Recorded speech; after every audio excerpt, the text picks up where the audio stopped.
Recent Tartarians. So I'm going to talk about fiction, and that means that which is invented or imagined in the mind.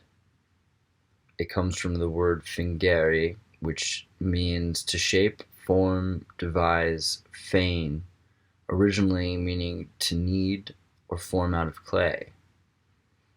Though it is a prerequisite of nonfiction to be truth, there is no such requirement of fiction to be non-truth.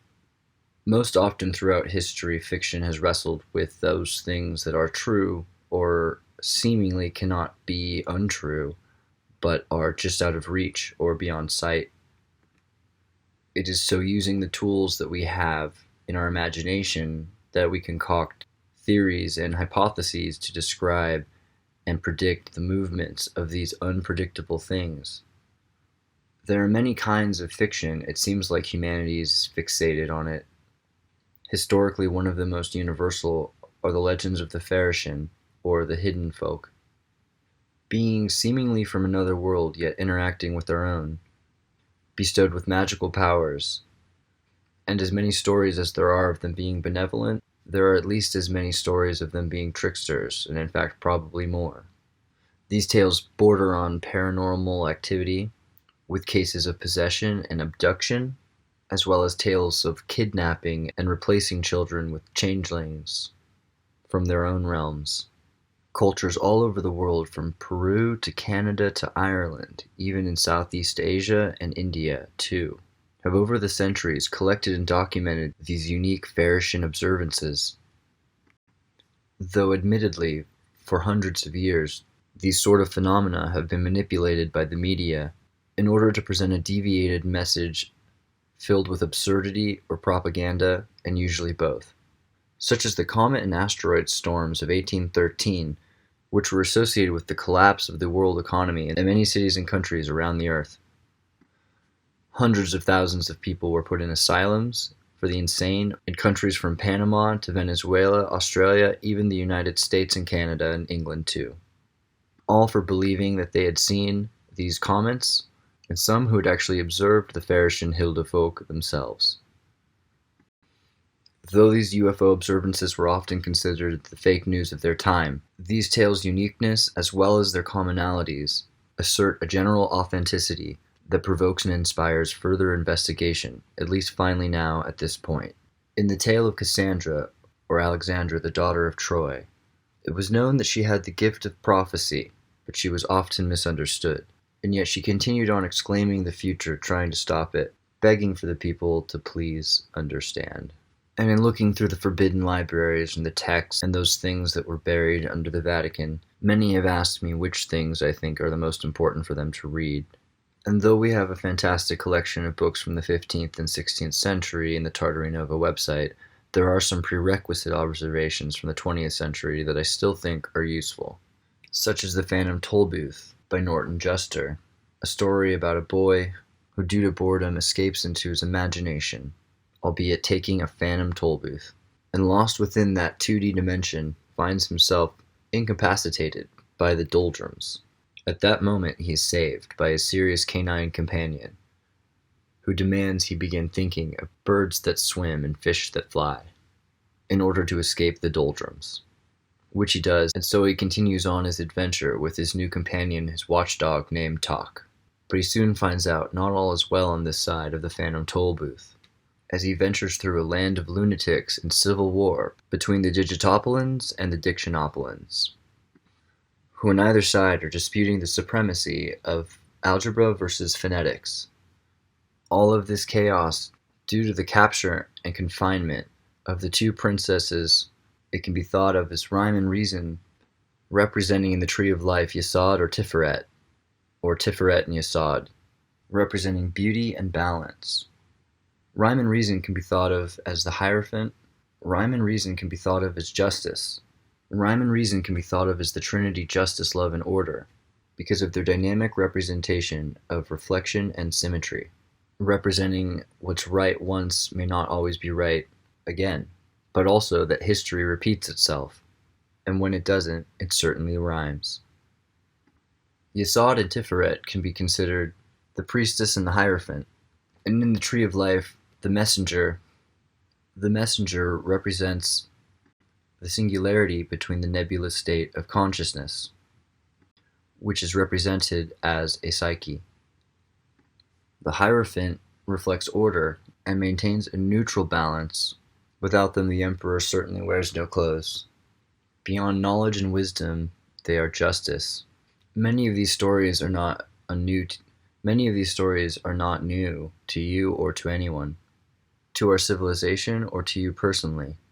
It seems instead that they have been relegated to the parts of your imagination that are considered unbelievable, and therefore cannot ever happen, or if they do, mean that you are no longer part of the non-fiction reality, and have become excommunicated from the Orwellian real world, either because these stories are for children who have been taught that, like Santa Claus and the Easter Bunny, none of these stories can have any truth to them.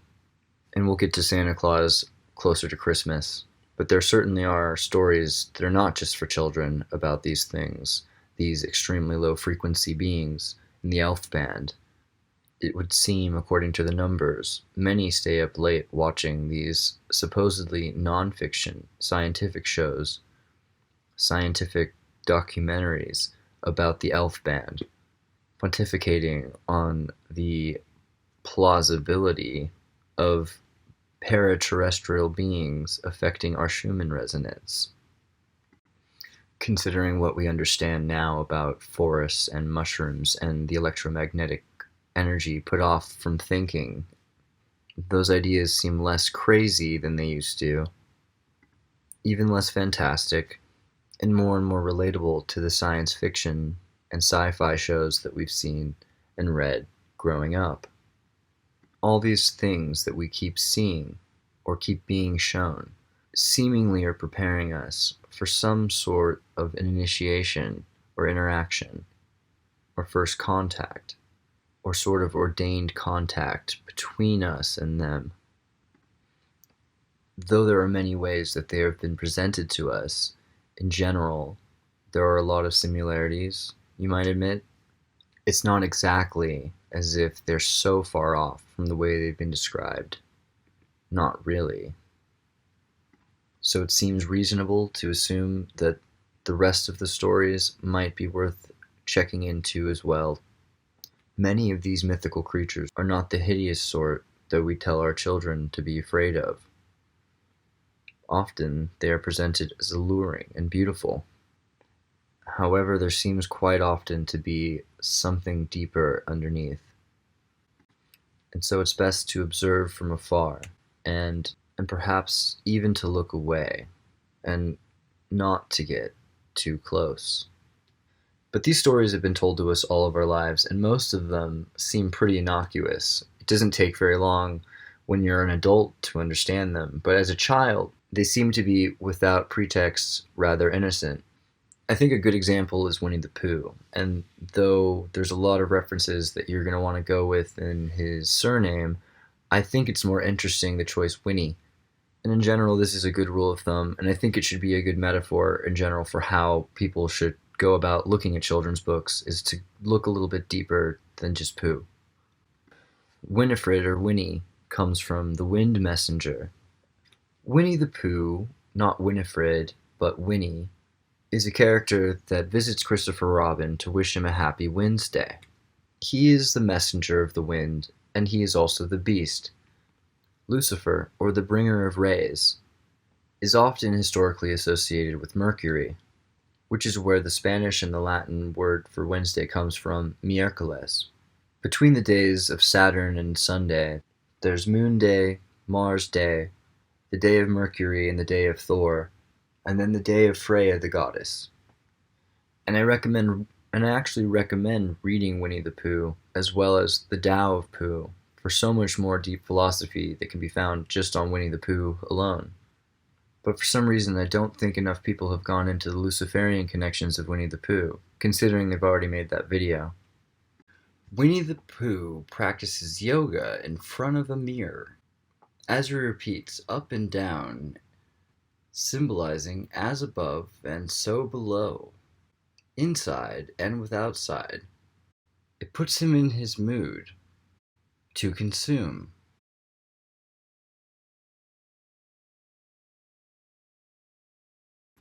And I mean this in the light-bringer, mercurial messenger sense, of course.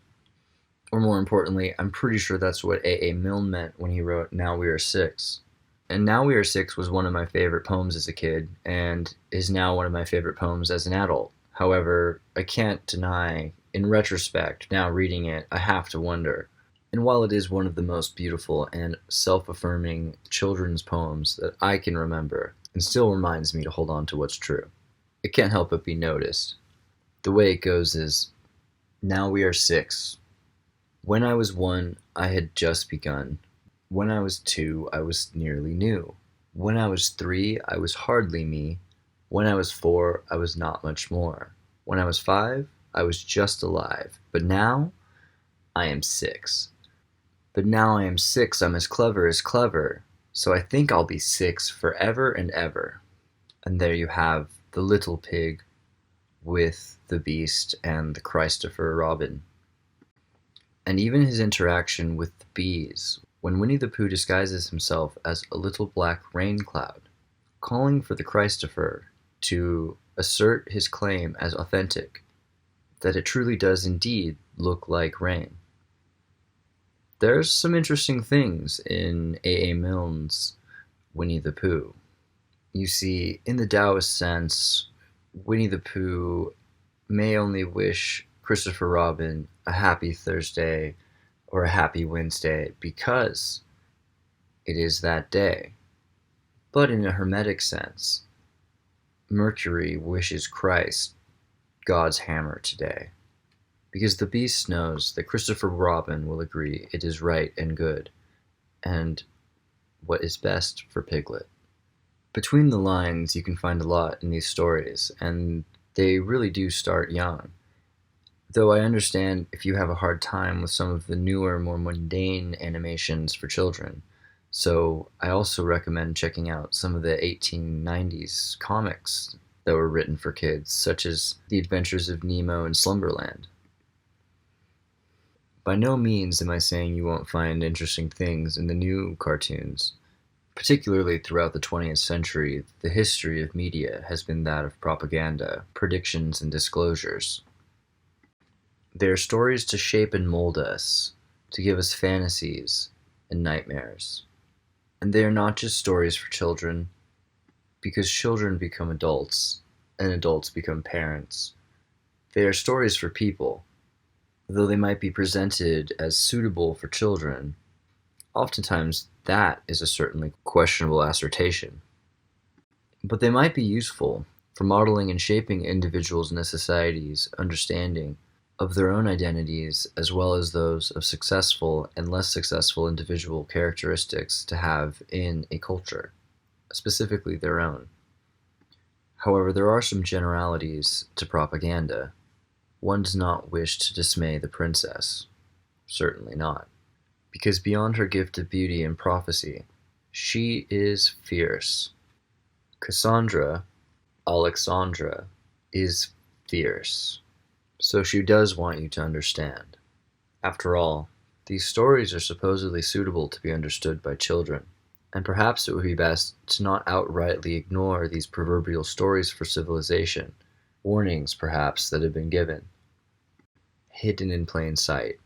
Often, these are things that cannot be said in public, certainly not in front of those who can understand them. For them, it is best these stories are heard from less prejudiced audience.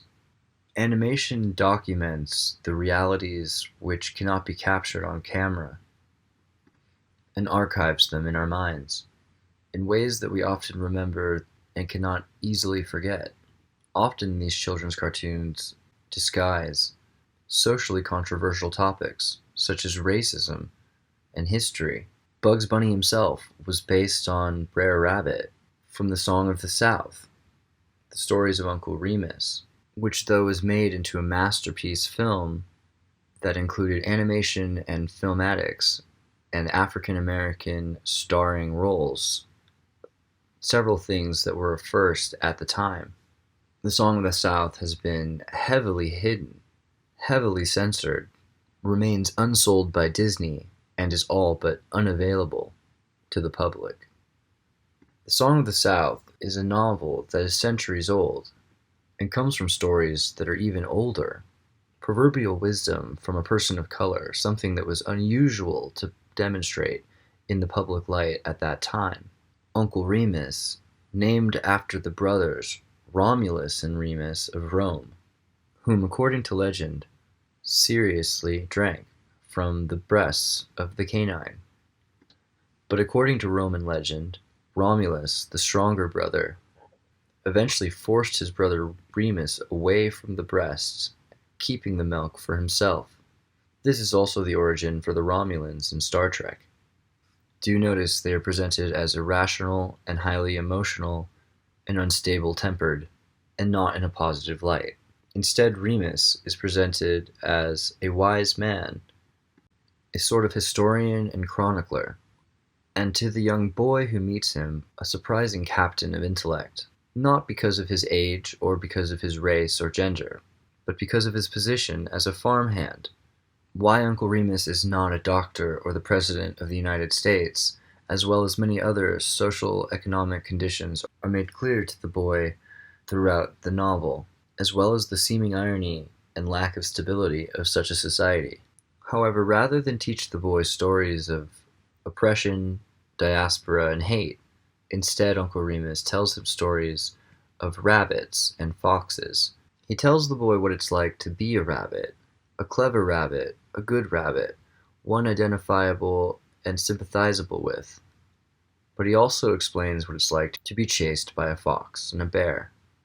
He explains to the boy a fable about a primordial evil, which overtakes, which simulates a victim in order to entrap Brer Rabbit, then capturing him in a primordial Tartaric prison of goop, where he was later to be eaten by the fox and the bear.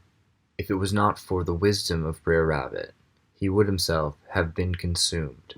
However, at the last minute, roasting above the fire, Brer Rabbit was inspired by one last trick.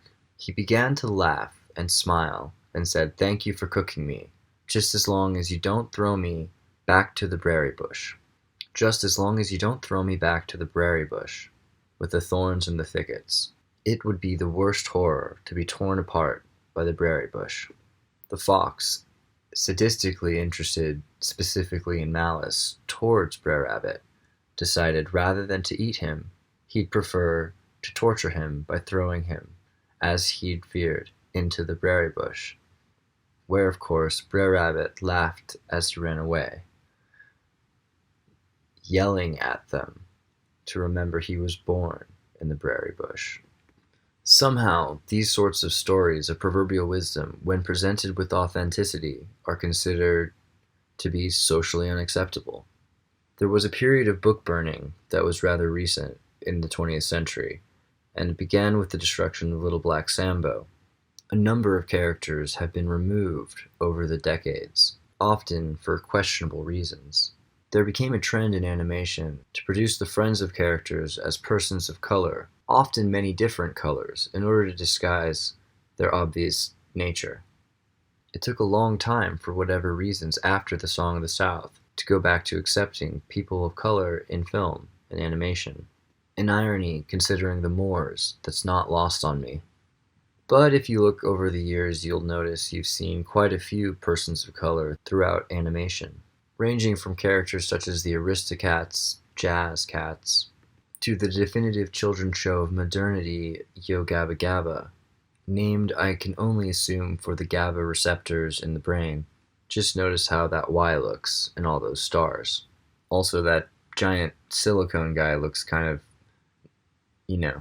But Yo Gabba Gabba is a pretty great show in a lot of ways, actually. It teaches kids a lot about the sciences, particularly the Moorish sciences, and beyond the esoteric and biology and mathematics. It just plain out shows us how we all used to be Tartarians at one point, but also the Romulus and Remus trend of being helped out by Remus, who is portrayed, perhaps unfairly, as consistently enthusiastic about his role, about his dharma, in the great cycle of awakening and realization for the children.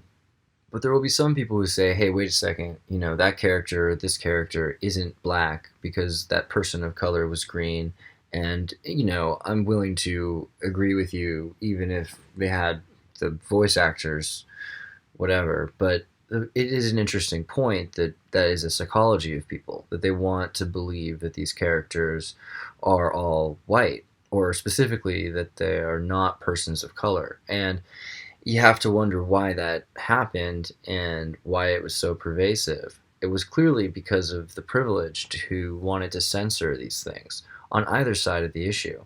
Either those who believed that they themselves, or another kind of racism, a sort of social justice supremacy, whom actually believed that there was some sort of racial or social economic elite that they were a part of, and in fact were at the top of themselves and needed to guide. There are the crazy xenophobic nuts, but then there are the other kind, of subconscious supremacists, and not only that they are a part of it, but that they are at the top of it themselves. That they are the saviors for the non-members of that supremacist society, and that they are supreme. This is the modern prejudice of privilege for you. And of course there are both kinds, but notice which one censors more. After all, James Baskett received an Oscar, and in fact was the first black male performer to receive one, for his work in Walt Disney's Song of the South. However, he was not allowed to attend the premiere for being black. This is an interesting narrative shift from the official story that Walt Disney was racist, or that the general American population was itself. It seems like it's something directly out of Hollywood or Washington. And considering there were other black actors in black films at the time, it makes you wonder what exactly it was about this film that they were trying to suppress. Sure, it has a lot of deep truths from the Deep South, but those stories were written down there. They don't come from there. These are deep truths from the Deep South, but they actually go back a lot further than that to Africa, and not just Egypt. Specifically, the stories of the rabbit in the Akan mythology of Ghana, and of many other fantastical creatures too uncommon to name. Even the great Akan Ansari, the trickster spider, whom, like the Lakota myth of the Iktomi, is a spider trickster who survived a great flood. Many of these stories can be found in the Song of the South, and in fact, Walt Disney had planned for sequels to cover more of the stories before the unpleasant reception, belied by Academy Awards. The introduction of beyond Rosicrucian mysticism from Egypt, the actual African Akan mythology, too closely considered Lovecraftian and associated with Santeria, but perhaps as a testament to its authenticity.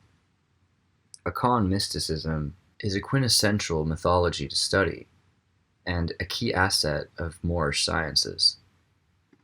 And I encourage anyone to read these and to pursue the knowledge of the Akan, including but not only those who have a personal attachment to the Ivory Coast of Africa. Indeed, everyone should know their past. Everyone should know all the past they can. And perhaps it makes sense that if these stories were being told in the South from Africa, perhaps the Akan mythology comes from a further off land even before that. Just perhaps. Perhaps that's why Uncle Remus shares it so freely, because the Akan mythology is a part of the school of transcendental mysticism. It was given to him, and he gives it to them. It is in hopes that teaching includes the lesson to be a storyteller and not a secret keeper, so that someday these children will pass on the stories to as many as possible themselves. Perhaps in a widely distributed motion picture available to anyone ever, for the rest of time, so long as it wasn't censored. And perhaps this is why, because of censorship, so much has to be disguised and camouflaged. In order to maintain and preserve truth, it has to be hidden and manipulated, deformed, in order to secure maintaining, handing down the legacy. And somehow this is the form that we've found more comfortable than this form, But I say the royal we because, in general, I've always liked Brer Rabbit, I've always liked Bugs Bunny, and I've always liked their efforts of rebranding, especially from my generation. I think they did it best. Made propaganda best, not necessarily entertainment, but it was still really good. Though people will notice, they'll say, hey, wait a second, are you claiming that all of these characters are cultural appropriation? And that often these efforts of rebranding create new amalgamations of these characters that exhibit voice actors that don't match the original intended race, metaphorical racial stereotype. And I'm saying definitely, and that you should look deeper, because it's actually pretty awesome and pretty alright. In fact, Daffy Duck is one of the last survivors of blackface, even in a technicolored cartoon world. But what had started out as a prototypical messenger and protagonist had become a token, mainly to maintain demographic sales, and it's been that way for a very long time, but not forever. Still, there are tons of black characters, from Felix the Cat to Marvin the Martian. There will be people that try to argue against this. Despite the facades, there's an obvious blackness to these characters. But why don't you notice it? Maybe it's because they're just presented as beings with interesting personalities and not so much because of their contemporary racial stereotypes, which media wishes to place on them, despite their irrelevance. Is Felix the Cat black? Well, he's certainly not purple, and that's fine. There's no reason why he can't be a black cat. But the other thing is, it really doesn't matter. Once we start asserting or demanding an identity, we have to define what that identity is, and it often becomes comedically, in fact, almost instantly absurd. However, there can be something to be learned from this as well, such as from anime, which does a pretty definitively terrible job at culturally appropriating characters from different cultures and races, different nationalities. But it's pretty hard to call the Japanese outright racist, at least not just for making cartoons. Similarly, there's a little mouse that everyone's keeping rather silent about right now, and I think we all know whom. But I can tell you what about Mickey Mouse, besides the fact that he was a sorcerer, a mechanical genius, an adventurer, a comedic genius, a benevolent friend, and a hero to many. He's also black. But also, in the Aesopian sense, the mouse is you. And so we are taught to learn from this Occult and African mysticism, usually from Rosicrucians, about how to behave from archetypical cartoon characters. And despite its invariably questionable agenda, to censor it only leads to an amalgamation of these prejudices in our society, where these tokens are used as talismans in order to control people. And before Mickey, there was Oswald the rabbit, and to be honest, he's my personal favorite. I think he's a pretty cool little guy. But Mickey ain't no slouch, and he sure does get around. In fact, he's the most recognized symbol all over the world, perhaps the strangest symbol in Rosicrucianism, and it's interesting to note that so long as the copyright laws don't change, which, so long as politics stay the way they are, seems likely, then there's an exciting countdown to the day in 2024 that Mickey Mouse is liberated from copyright and enters into the public domain and becomes a free and emancipated mouse. This has been the serious tragedy of copyright, of course, keeping these stories that otherwise would be fables and folktales told from parent to child or friend to friend and evolved over time, instead controlled and capitalized upon by a small group of a few. There's nothing more precious than these memories and stories and the wisdom from their reflections, and it is so essential that we observe these stories and take them into ourselves and give them to the next generation before they are lost, as is clearly intended, without handing down the legacy. What was it all for?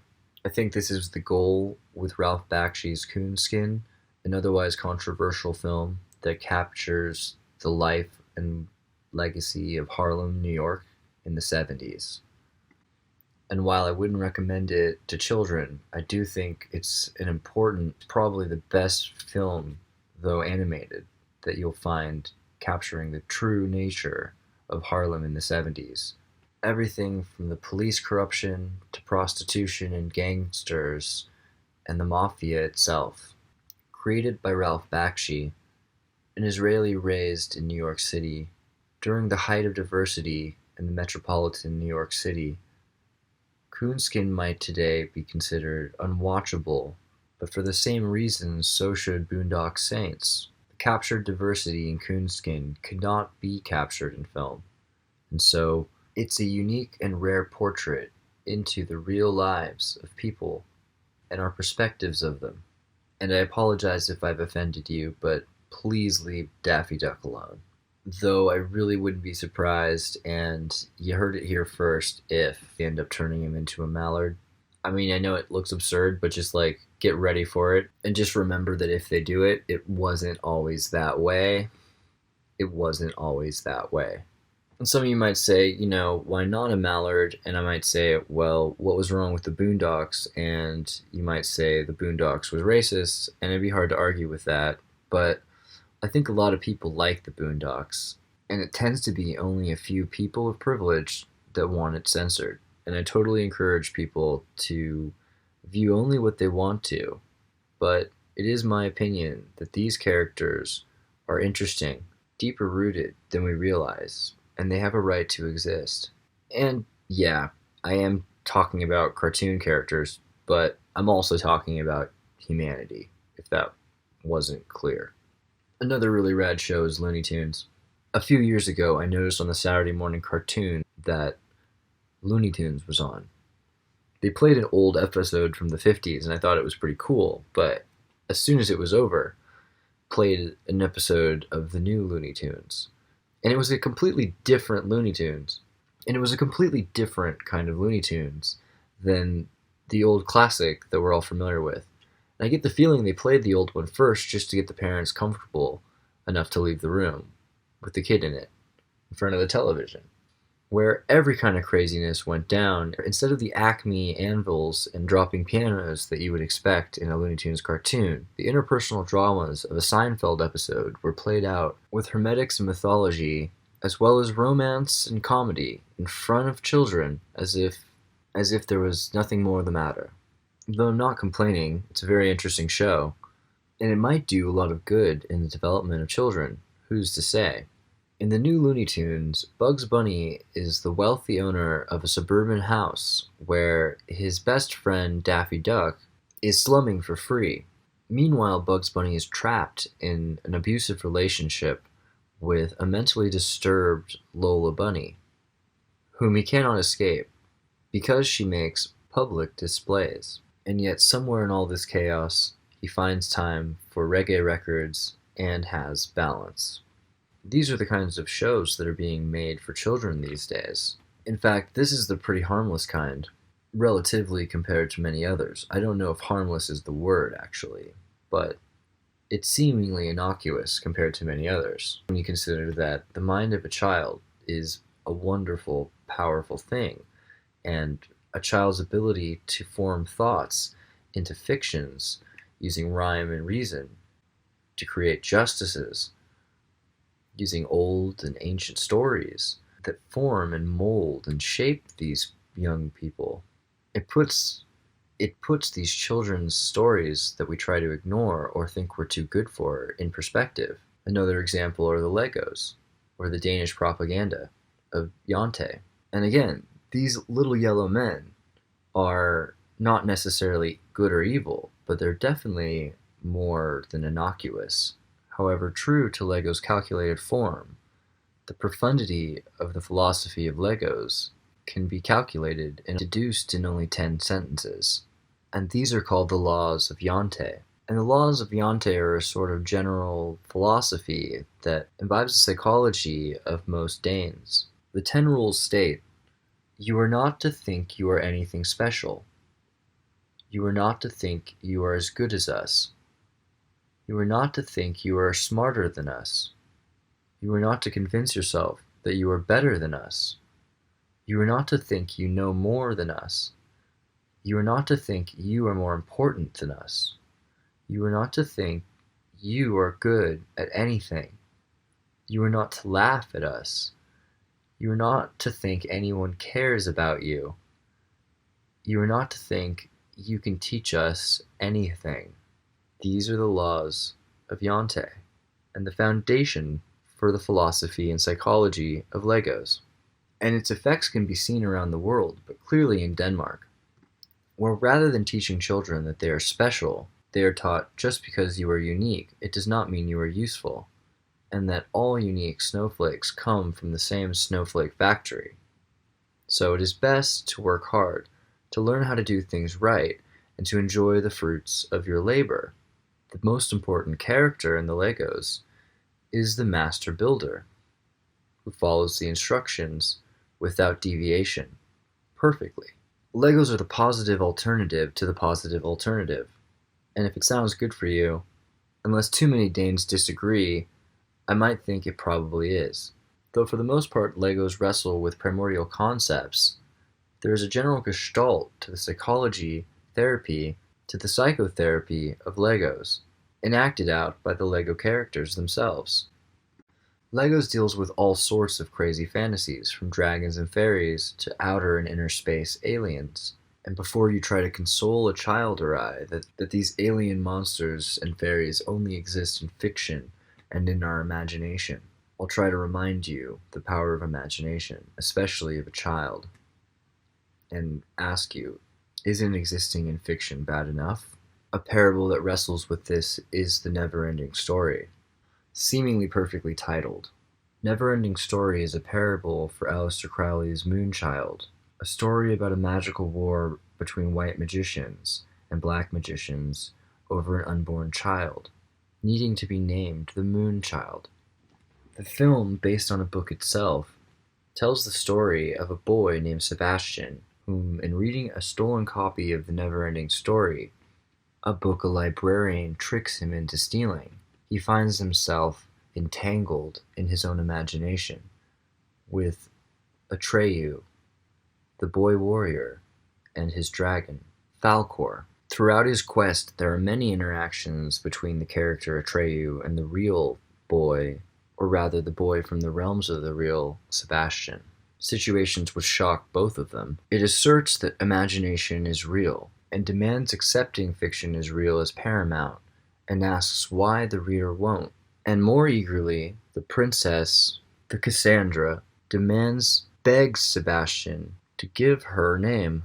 And as though somehow deep down Sebastian knows the name, yet refuses to say it out of fear or insecurity or self-doubt, the universe, the imaginary realm of Fantastica, begins to disintegrate, all the while Atreyu and the reader and the real boy Sebastian himself are being pursued by the beast. And the only way for Sebastian to stop it is for Sebastian to say her name. And what is the name? Moonchild. The Never-Ending Story is the mirror reflection, or the reflection in the mirror, of the Moonchild novel of Aleister Crowley. It is the story of the captured princess, and more importantly, the rescuing of her by the magicians on both sides of the mirror. Another great cartoon for the whole family is How to Train Your Dragon, which is a series with a lot of Tartarian undertones about a hidden dragon utopia. And in the newest How to Train Your Dragon film, the dragon Hiccup must seek the hidden world, a secret dragon utopia, before the tyrant Grimmel finds it themselves. Perhaps in a similar vein is the film Home from 2015, about a somewhat autistic alien, played by the Big Bang's Sheldon, who comes from a similar world to our own, and is not too different from us. And in his tirade and havoc and path of destruction, all he's trying to do is trying to get home. It is a familiar narrative, not unlike E.T. the Extraterrestrial, another story of a child and alien relationship. Encouraged to keep secret for fear of being captured or tortured by the government, E.T. is Spielberg's story of an extraterrestrial psychic that, despite his beastly appearance, intends on being friends. And this is like a lot of films, but I don't really want to go the Exorcist route, so I want to talk about a cartoon called Rock and Rule, one of my favorite cartoons and films ever. But I want to give a little more preface about And to give a little preface to this story, in the 1930s and 40s, Canada and Britain, British propaganda was rampant and yet had become stale. This was a wartime disaster with expansive ramifications. You see, it wasn't just the small island of England that was receiving this propaganda. It was all over the world in Africa, Australia, India, and Canada too. Even Belize, or British Honduras, would have their citizens drafted into the military during the wartime, and their various states of the British Empire would be plastered with this dated propaganda. It was an unacceptable situation. Meanwhile, in the United States, propaganda was accelerating. Walt Disney had produced Three Little Pigs, and in an effort to rush propaganda to public, had redrawn military insignias and anti-German messages into the Three Little Pigs cartoon. This did more than just inspire the troops. British intelligence could see the value in Walt Disney's techniques. Either an agreement or an arrangement was made, and Walt Disney's technology was procured by British intelligence. His state-of-the-art Disney technology was cloned, and duplicates were set up in England, Australia, and in Canada. Initially, Disney himself oversaw the production of the propaganda cartoons created by the British military in order to assure quality, consistency, and authenticity. One of the first propaganda pieces made by the British intelligence using Disney technology was The Seven Wise Dwarfs, initially showing the dwarves purchasing war bonds and war-saving certificates in order to support the cause of the British Empire. These early efforts to Disneyfy British intelligence propaganda were primitive, however successful. And the lessons learned, not just from Disney's rotoscopic technologies, but also the technology and equipment itself, such as the multiplane animation camera, which made it possible to produce realistic, moving planes stacked in XYZ coordinates to produce the illusion of physics and perspective. These techniques were certainly not only used on cartoons. However, indeed, also they were.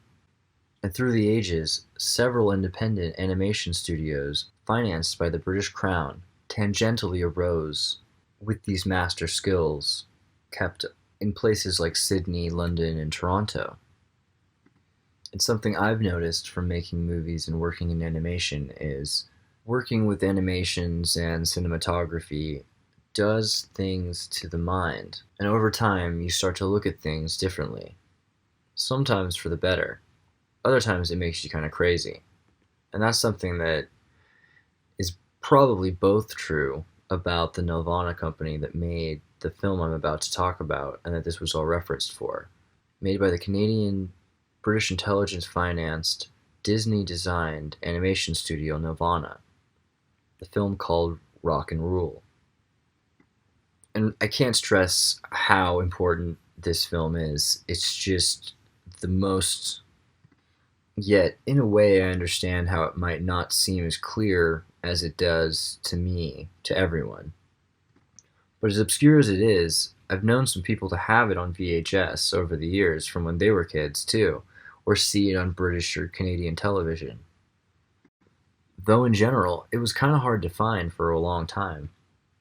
Essentially, the story takes place in the future after the fall of man, and a nuclear war has left a bunch of mutated anthropomorphic rodents and animals running in the streets. At the center of a giant electric tower that the city Town is built upon, a giant brain computer is predicting which singer will open the portal of the wizard, the great musician. And his name is Mock. And he has a show kind of like American Idol, only it's sort of like Earthling Idol, because it's for everyone, everywhere. And it really only has one goal, which is to find his perfect sacrifice, in order that he can wire to the circuit board in order to perform the ritual. And this was a huge project, considering how you probably never heard about it. You have to understand, this movie has music stylings from Lou Reed, Iggy Pop, Cheap Trick, Blondie, Earth, Wind, and Fire, and that's just some of the ones you might have heard of. I definitely recommend you check out Melanie Brown. But all of these people are kind of like, I think the point of this movie is, and it makes sense when you start to think about the 70s in Canada, just above New York, and all these people that were going to Studio 54, and they were hanging out with David Bowie, and how they got a bunch of musicians together in a party and they said, yeah, let's make a cartoon and we'll have you do the music. And Blondie wrote a song and everybody was like, this is crazy, let's do it. But you can also see how that particular group of artists, though important to our society, were not favored amongst the children's animation industry, at least at that moment. Although, again, I find some of this to be ironic. I'm always surprised, at least, at what things are considered to be acceptable at what times. So I'm a bit surprised when things are considered to be unacceptable. Considering, but eventually Mock does find his perfect sacrifice, the winning singer as foretold by prophecy, and her name is Angel, betrothed of Omar. And eager to do as his brain computer says, Mock commands to have Angel wired to the circuit board so she can perform the ritual. And it's a crazy pentagram laser show with a demon that opens up out of a portal as she's played like a MIDI instrument. I really don't want to ruin too much of this movie. I feel like I already have, but there's just so much crazy stuff, from Studio 666 to the monsters actually made, to the monster actually being made out of meat that they've fried on the multiplane camera. Each glass plate, they stacked the illustration in charcoal, and above that put a glass plate with hamburger meat, and the light that they photographed was so hot that it would turn gray, and they'd have to get new fresh meat to keep taking the pictures 24 times a second. It's a crazy film. But the film was too much for most people, and like I said, the film has a crazy soundtrack. In fact, most of the songs were written for the film, not even available today on other albums by these artists. Some of these artists, you won't even find any of their work outside of this film, period. They're just captured moments from another time. But wouldn't you know it, this film was unfavored by the media, or at least by the media corporations that were to distribute these films. And at the last minute, right before the film was to be released, the film was heavily suppressed. It was barely made available, and marketing was entirely sabotaged. This decade-long and $10 or $15 million production was a complete and utter flop. And considering how marketing works, this flop was clearly on purpose. And it was really a tragedy for Nelvana. Luckily not the end of Nelvana, a company that had really done a lot of amazing work. To this day continues to make Disney animations and kids entertainment. But up to that point, it was a completely different kind of company that made some pretty hard-hitting cartoons, such as The Devil and Daniel Mouse, that really made you wonder about good and evil, and definitely believe in either one. And it leaves you to question sometimes which side you or they're on. Either way, they seem to know a lot. I mean, notice even in this cartoon, the egg that Beelzebub is hopping out of in The Devil and Daniel Mouse. A cartoon made in the 70s as a holiday special for public broadcast on Canada's national television channel about a mouse and his girlfriend selling her soul for fame in Canada. Like I said, it's a pretty brutal cartoon. And maybe The Devil and Daniel Mouse and its edge factor is what led Nelvana to make Rock and Roll. But it was just too much at the time, apparently. Or maybe they just missed the window. I feel like if they'd got in 5 years earlier, they could have gotten away with it. But it just takes a long time to make something that amazing. So after Rock and Roll, Nelvana went bankrupt, and then they made the Care Bears to make back their money. And that might sound like a fast sentence, but it really makes a lot of sense. And that might take you a couple of times, but when you think about it, it's the only logical step to take after you bomb so hard on a $10 million satanic feature animation. You gotta go yellow, magenta, and cyan. But like Winnie the Pooh, don't let the Care Bears elude you. These magical bears are anything if not esoteric and profound. And perhaps as some sort of sick vengeance for the failure, for the deliberate sabotage of the Rock and Roll film, or maybe just out of inescapable dharma, the Care Bears movie actually goes to deeper and darker places, and certainly more magical ones, than the Rock and Roll film itself. In fact, I'm more freaked out by the Care Bears film. I could easily watch and laugh at Rock and Roll. Care Bears freaks me out, especially the film, but the whole series is just completely nuts with Idiom, Manpura, and Anahata chakras beaming lights out of the chests of the beasts themselves, in the skies, into the eyes and the hearts of these children. But the film is about this boy, this lonely boy, who doesn't have anyone to love, and they don't love him back. And during a camp or something, and again, I haven't watched this one in a while because I don't like it, he finds a magic book, and it talks to him. It's got this sort of Jim Carrey green mask, and it has runes. And he has to read out of the book of spells. As he reads them, it empowers. The book tells him that it will give him power, and it ends up performing tricks. But really, it makes her more powerful and takes away power from him and life force. And as it gets worse, eventually she realizes herself into full form. But in that same moment, her apparition, the consequence of her apparition is that it kills the little boy. Seriously. And maybe this isn't evil, right? Because putting this into a book is a good way of teaching kids not to mess around with magic spells. So what do I know? I'm just saying it freaked me out, and I could resonate with its authenticity. But it's a far deviation from later Disney, which tells you, go ahead, Wizards of Waverly Place, just play around with magic. Either way, the magic spell isn't considered to be a good thing in this book, and the kids are trying to help.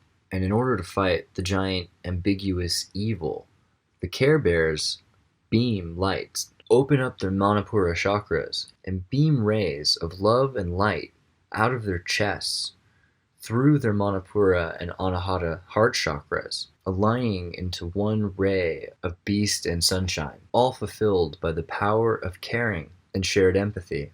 Each beast different and unique and essential in their own way, but eventually there can only be one, and so the magic book of spells goes up against the Care Bears, and she possesses the boy, turning him evil, using his body against them, using his body to commit horrible acts that he would never commit himself, as if now completely out of control. And he begins performing dark magic, aimed at serious destruction and maliciousness, coming from a place of pure primordial maleficence. This is the true nature of the beast. These are the Care Bears. They are a parable, but in some ways they are more real than most of these other stories. They are the metaphor of sunshine and beast. The Care Bears are the death magic occultists, ritual saviors, and actors on the magic plane. It is during these death magic occult rituals that the Care Bears become essential. Without them, they would surely die.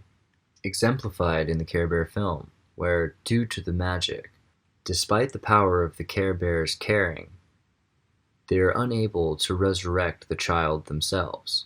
And so they postulate to the audience that perhaps if the audience themselves were to join hands and put their care with the Care Bears together into the child, they could, as a whole, raise between the Care Bears and the child's energy that character back to life. The children and the parents, if present, are then instructed to hold hands and to recite aloud, with conviction, "We care, we care," over and over, until Lazarus rises. The power of thought cannot be underestimated. The Care Bears represent more than only parable. They are icons in quantum psychology, representing, much like Gurdjieff's Enneagram, our personality types. Though in fact you'll find, with the Care Bears, there is perhaps more complexity, similar to the DISC method of personality indexing, though essentially all of these concepts build upon yoga. And while some of you might say you'd rather not, at least now you know that about the Care Bears, in case you were ever interested. Because much like The Secret speculates, thoughts are magic. Thoughts are magnetic. Thoughts are made of mass. And it does matter where you dare place your care. This kind of energy can be very powerful. It can be very creative, or it can be very destructive. Having said all that, it's pretty interesting that they put this into the Care Bears, and to me, I think it's a fascinating story, all the way from yoga to the occult, back to the British intelligence agencies purchasing Disney's technology. It's crazy how that happened. It's cool what they did with it. But there's a lot of crazier cartoons than that.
Recent Tartary